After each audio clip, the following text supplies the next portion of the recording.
ప్రభువును రక్షకుడైన యేసుక్రీస్తు వారి నామం బట్టి మీ అందరికీ వందనములు తెలియజేస్తా ఉన్నా అండి. నేటి దిన హెబ్రోను క్యాలెండర్ వాగ్దానము యోహాను సువార్త 14వ అధ్యాయము 21వ వచనము.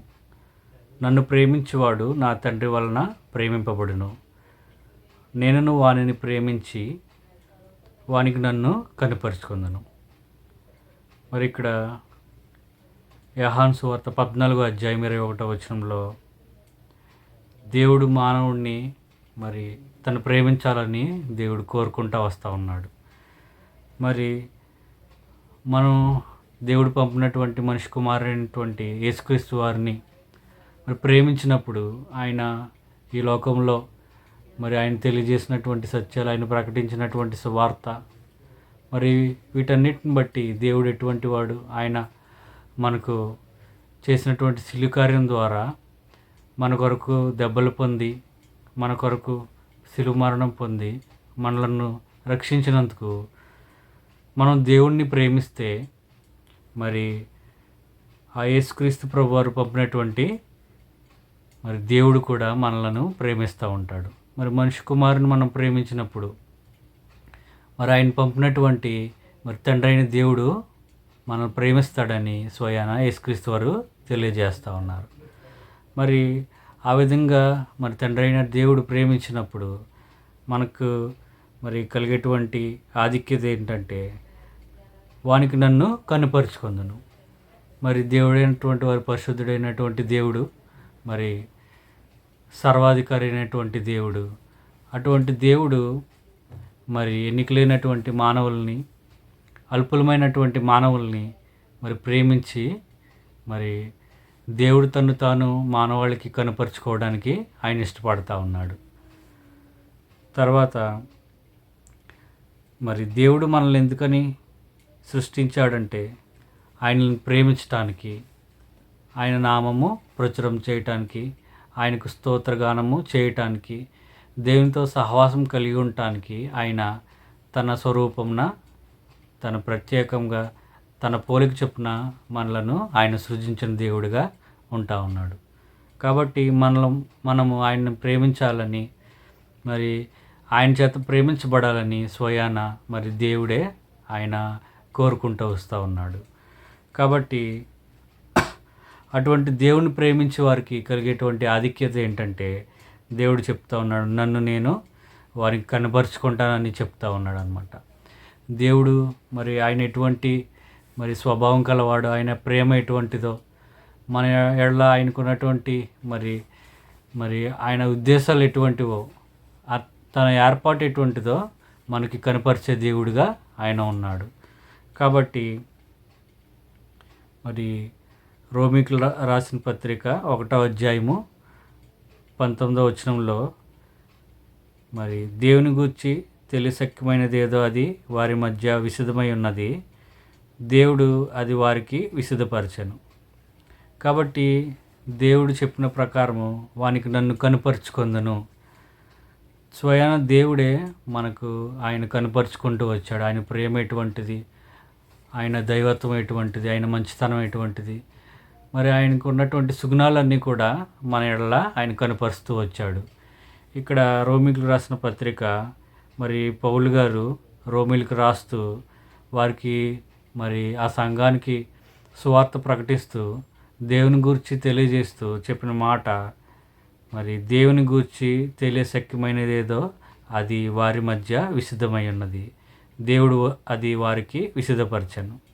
దేవుడే మరి దేవుడి గురించి తెలియనటువంటి మరి విషయాలు ఏవైతే ఉన్నాయో, దేవుడు అంటే ఎవరు, ఆయన ఎందుకు ఈ లోకంకి రావాల్సి వచ్చింది, దేవుడు మన కోసం మరి ఆయన చేసినటువంటి కార్యం ద్వారా మనకేమిటి లాభము, ఈ విషయాలన్నిటి కూడా మరి స్వయాన దేవుడే వారి మధ్యన విశదపరిచిన దేవుడిగా ఉంటా ఉన్నాడు. కాబట్టి ఎక్కడో మరి రాసినటువంటి సంగతులుగా కాదు కానీ, మరి ఎక్కడో జరిగినటువంటి సంగతులుగా కాదు కానీ, స్వయాన వారి మధ్య అది విశదమై ఉన్నది. స్వయాన మరి మరి మానవాళి అయినటువంటి మన మధ్యనే దేవుడు ఆయన తన కార్యాలన్నిటి కూడా మరి ఎంతో వివరించి ఆయన మనకు అర్థమయ్యేటట్టులా ఆయన చేసిన దేవుడిగా ఉంటా ఉన్నాడు. మరి దేవుని గురించి తెలియని వారుగా ఉన్నాము. దేవుని గురించి మరి మరి తెలియశక్యమైనటువంటి మరి ఆ యొక్క సంగతుల గురించి మనకి తెలియదు. అయితే దేవుడే మరి విశుద్ధపరిచిన దేవుడిగా, మనకు తెలియజేసిన దేవుడిగా, మనలను రక్షించిన దేవుడిగా, మనకు ప్రకటించిన దేవుడిగా ఉంటా వచ్చాడు. మనం కొన్ని మరి ఉదాహరణలు చూస్తే మరి మోషేకు ఆయన తన మహిమ ద్వారా దేవుడు కనపరుచుకున్న దేవుడిగా ఉంటా ఉన్నాడు. తన మంచితనం అంతా మరి మోషేకు కనపరిచిన దేవుడిగా ఉంటా ఉన్నాడు. ఇశ్రాయేలు ప్రజలకు మరి పగలు మేఘస్తంభంగా, రాత్రి అగ్నిస్తంభంగా దేవుడు వారి మధ్య వారితో ఉంటా ఉన్నాడు. మరి ఈ లోకంలో మరి ఆయన మనిషి కుమారుడిగా మరి మరి దైవత్వమే మనిషి రూపేణ మరి ఆయన ఈ లోకంలో జీవిస్తూ మరి అటువంటి దైవత్వము మరి శరీరం ధరించి మానవాళికి ఆయన కనుపరుచుకున్నాడు. ఆయన ప్రేమ, ఆయన త్యాగము అంతా కూడా శిలువ మరణం ద్వారా మరి ఆయన సర్వమానవాళికి మరి విమోచన కలిగించి ఆయన మరి ఎటువంటి దేవుడు మనకి కనుపరుచుకున్న దేవుడిగా ఉంటా ఉన్నాడు.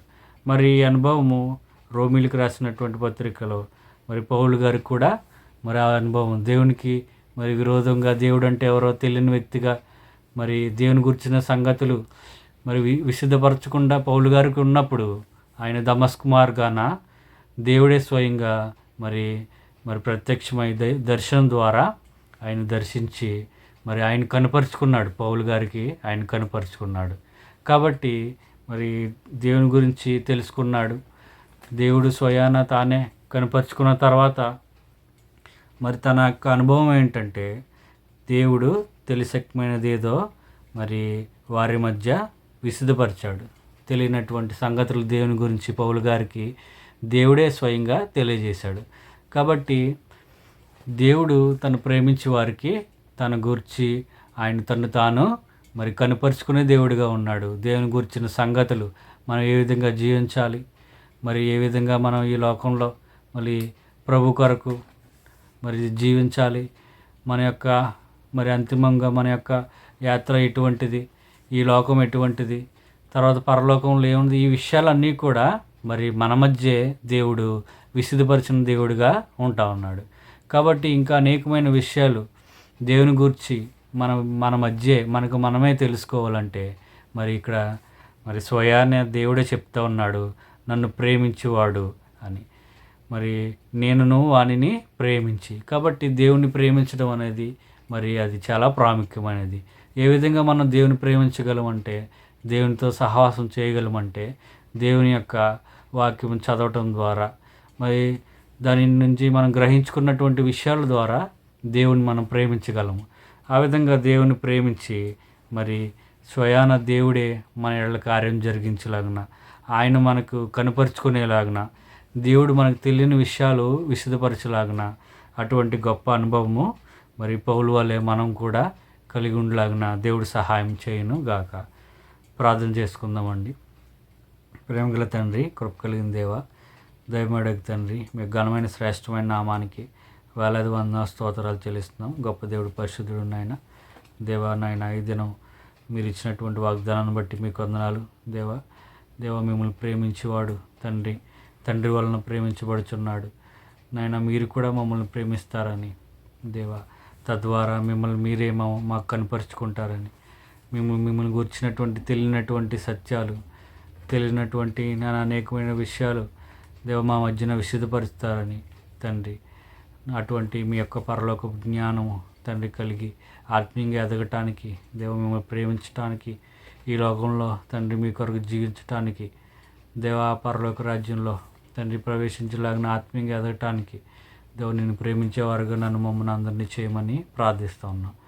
దేవ ఈ దినమంతటి కొరకు ఈ వాగ్దానాన్ని మా జీవితంలో స్థిరపరచండి. దేవా నాన్న మీరే ఆశీర్వదించమని, దేవా నా నీకు ధ్యానాన్ని మీరే దీవించి ఆశీర్వదించమని యేసుక్రీస్తు వారి పరిశుద్ధ నామమున ప్రార్థించి వేడుచున్నాం తండ్రి. ఆమేన్.